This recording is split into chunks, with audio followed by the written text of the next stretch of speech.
Hey guys, మీలో ఎంతమందికి కవిత్రి మొల్లమాంబ గురించి తెలుసు? మట్టి పాత్రలు చేసే ఒక సాధారణ కుటుంబం నుంచి వచ్చిన అమ్మాయి తెలుగు సాహిత్యంలో మహాకవిత్రి అయిందని మీకు తెలుసా? కవిత్రి మొల్లమాంబ తెలుగు సాహిత్యంలో ప్రసిద్ధి చెందిన గొప్ప మహిళా కవిత్రి. ఆమె గోపవరం అనే గ్రామంలో జన్మించారు. ఇది నేటి కడప జిల్లాలో ఉంది.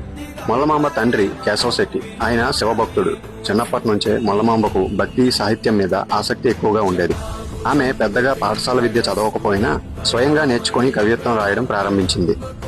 ఆ కాలంలో మహిళలు సాహిత్యం రాయడం చాలా అరుదు. అయినప్పటికీ మొల్లమాంబ ధైర్యంగా కవిత్వం రాసి పేరు సంపాదించింది. ఆమె మొల్ల రామాయణం అనే గ్రంథాన్ని రచించింది.